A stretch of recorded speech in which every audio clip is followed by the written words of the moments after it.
the speed demon who rose to fame in the Fast and Furious blockbusters. And now, this real-life twist that all too closely mirrors the movies he made. On November 30th, 2013, the world lost Paul Walker, 40, in a sudden, searing blaze of tragedy. Riding alongside his close friend Roger Rodas in a Porsche Carrera GT, the car lost control on the streets of Valencia, California, smashed into a concrete pillar, and erupted into flames. The news hit Hollywood and the automotive world like a thunderclap. Yet while millions mourned Brian O'Connor, few knew the full extent of Paul Walker, the real-life car enthusiast, engineer, and collector.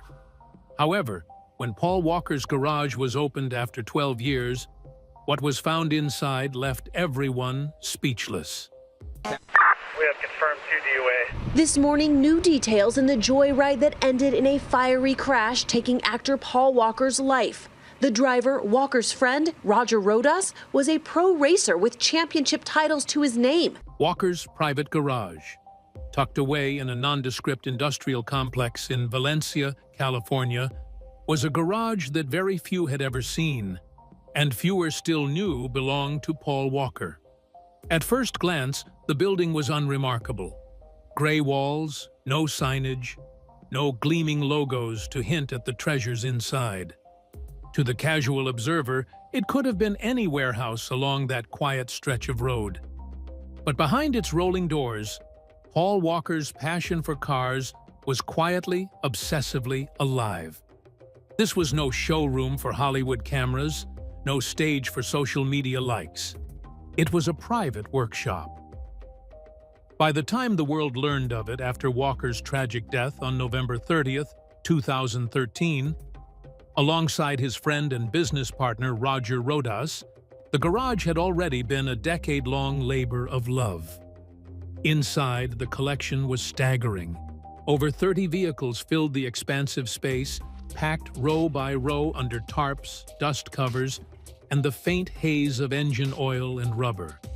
Many had not been moved in years, tires slightly flat, exteriors coated with a thin film of dust. Others were mid-restoration, stripped to bare frames or engines pulled for swaps that never reached completion. It was a living collection, meticulously curated by a man whose love of cars ran as deep off-screen as it did on the streets of Fast and the Furious. Walker's tastes spanned continents and eras. Japanese imports stood proudly among European exotics and American muscle.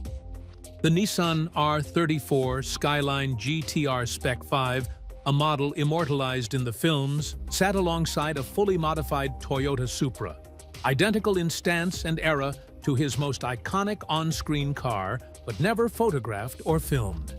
A Nissan 370Z, used in the 2011 movie Fast 5, rested quietly in its bay, another nod to the actor's private involvement with the vehicles he made famous.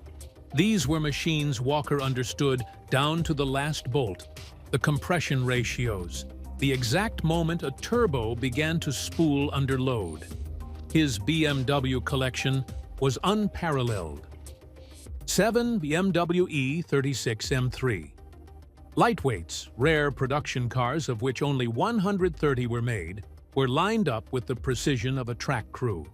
A BMW 850 CSI, a BMW M1, and a BMW Touring Alpina joined them, each maintained to obsessive standards.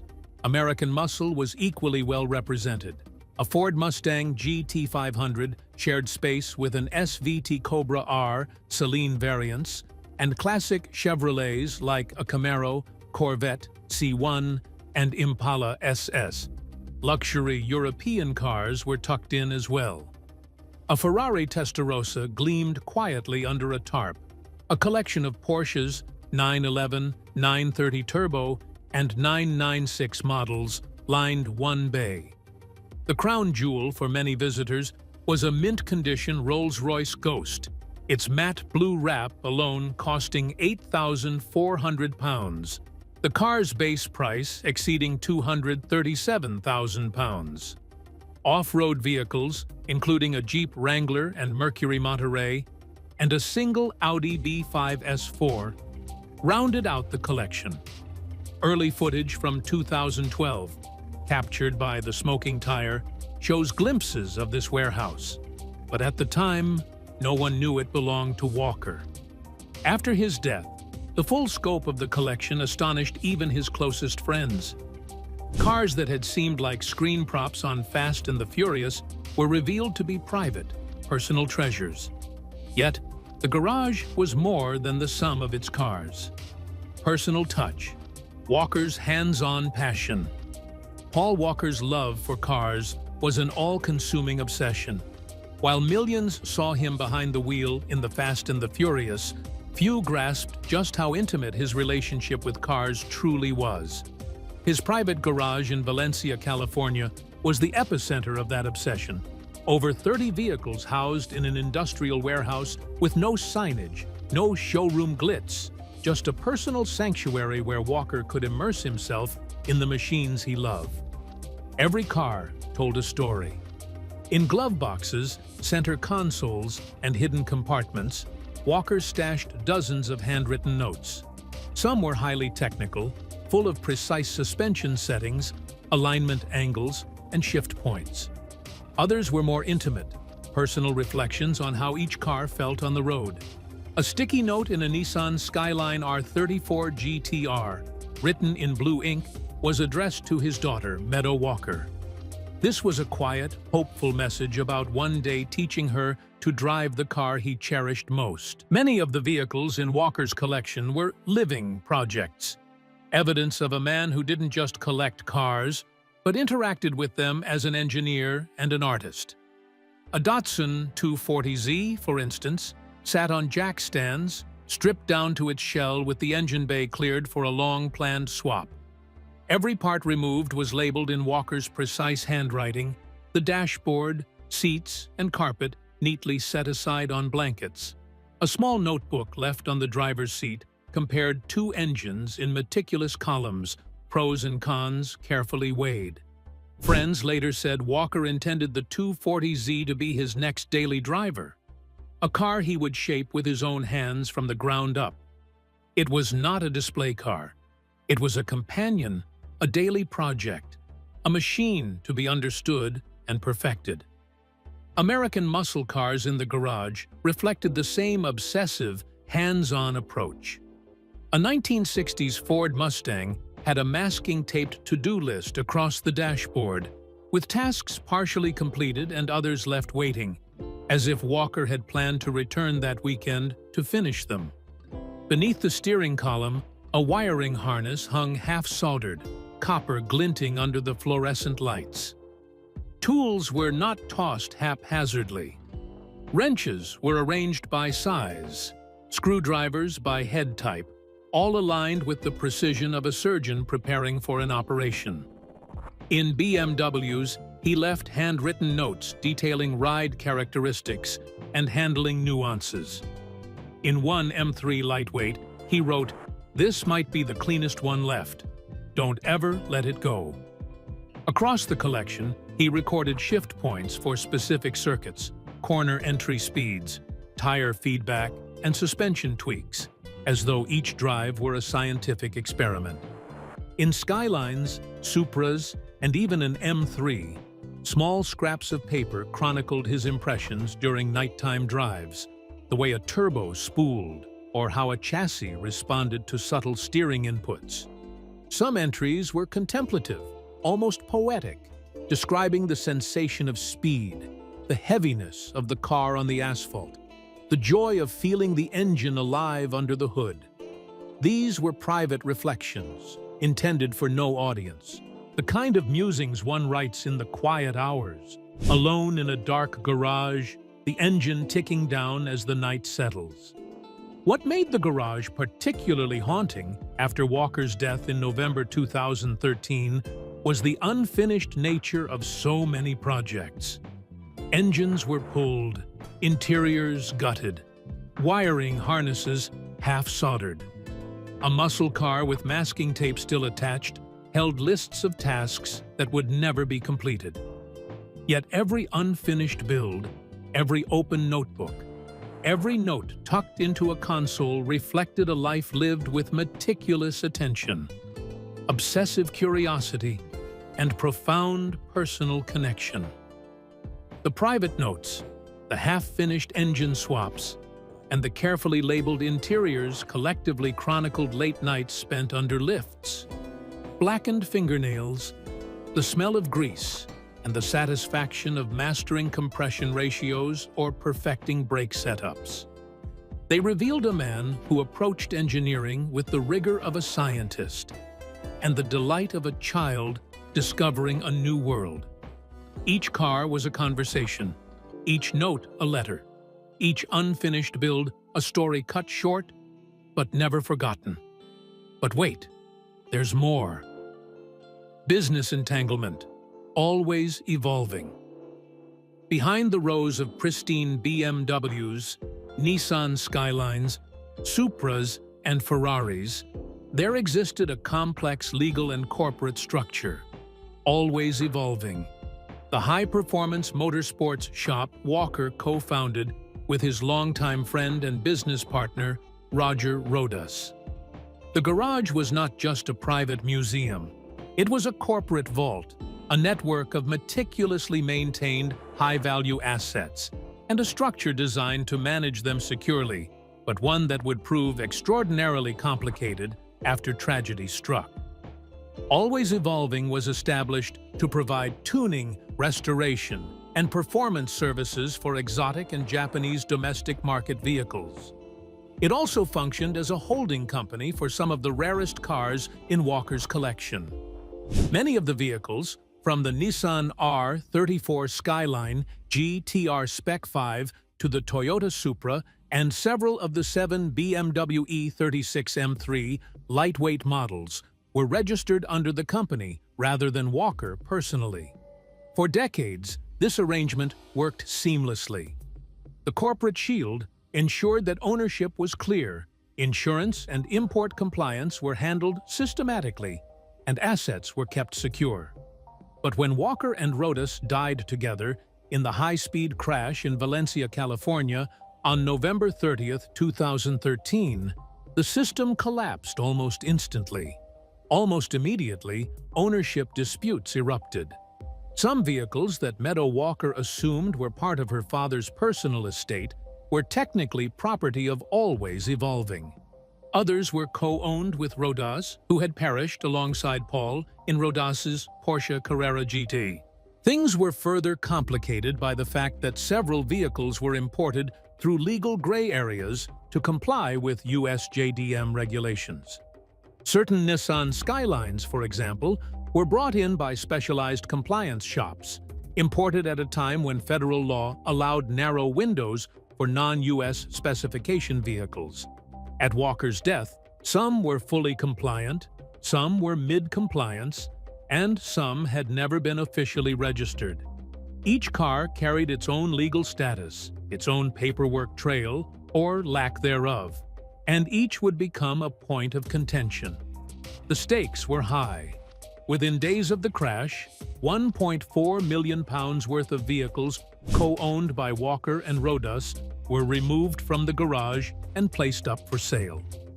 Former business associates filed claims, creditors appeared from nowhere, and verbal agreements surfaced as supposed evidence of ownership with no documentation to support them.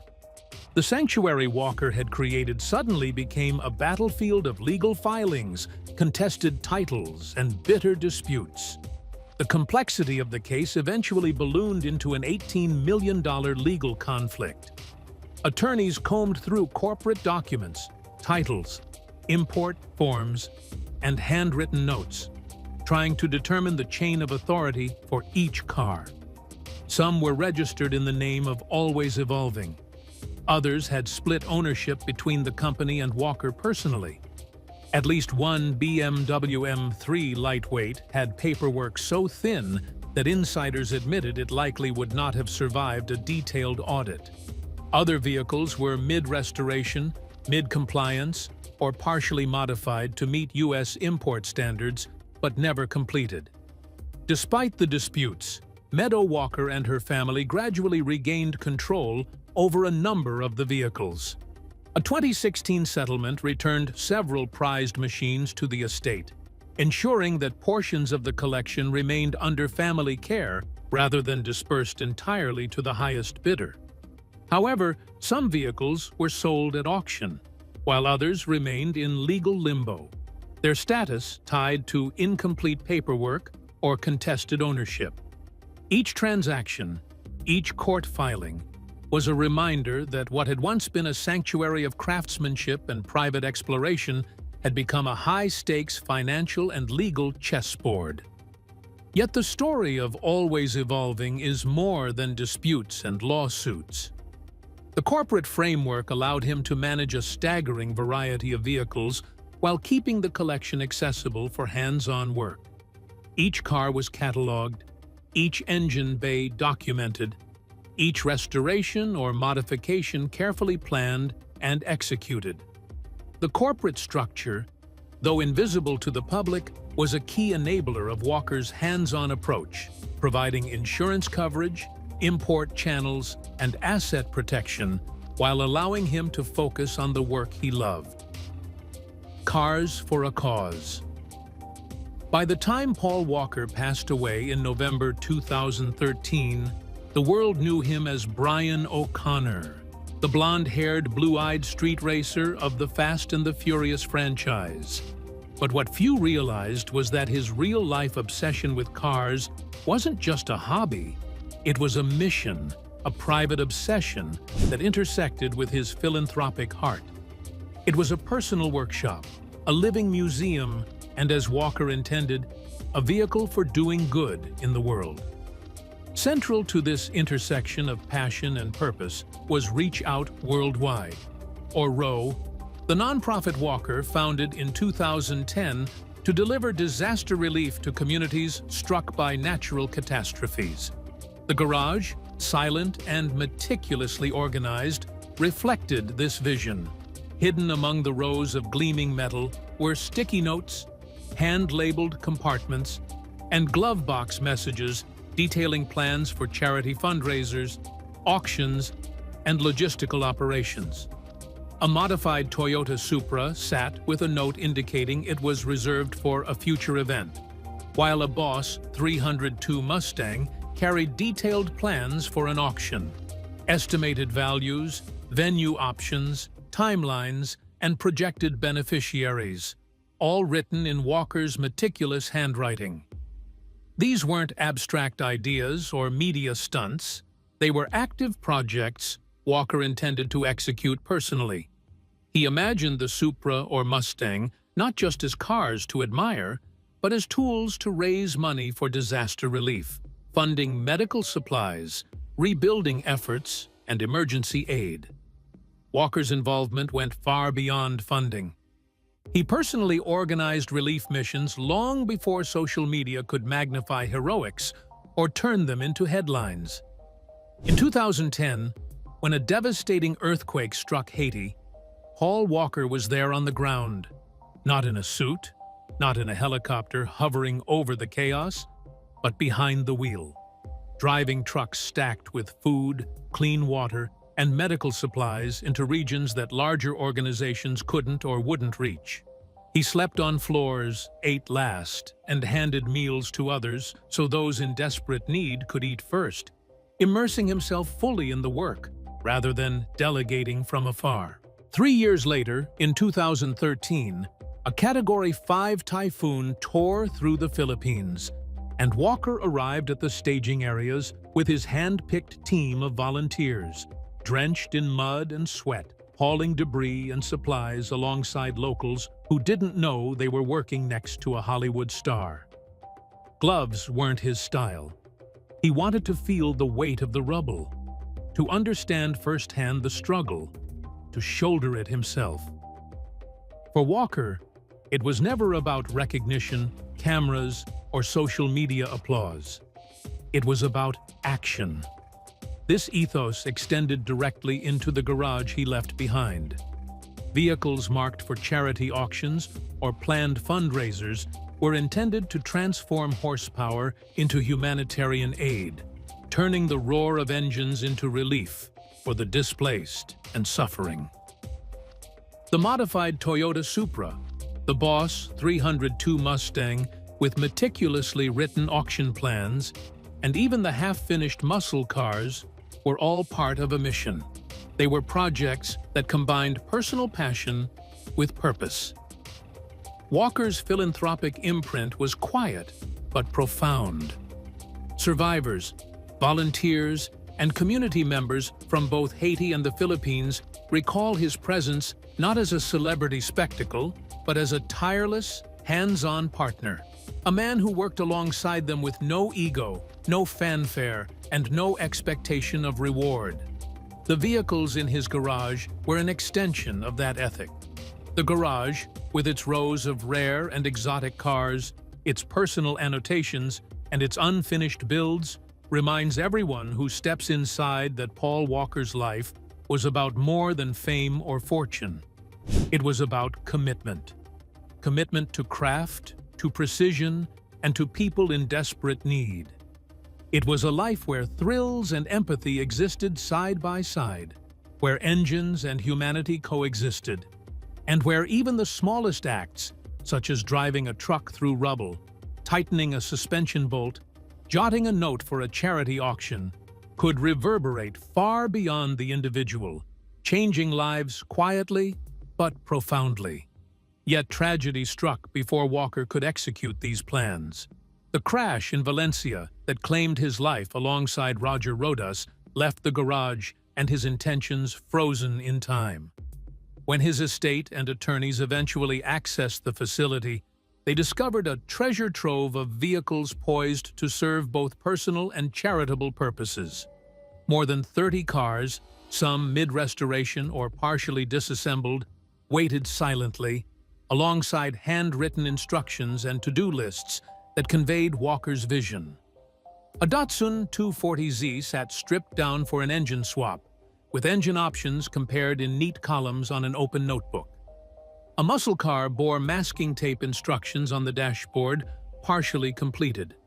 Wiring harnesses were left half-soldered, tools meticulously arranged, as if the garage itself was mid-conversation with its caretaker.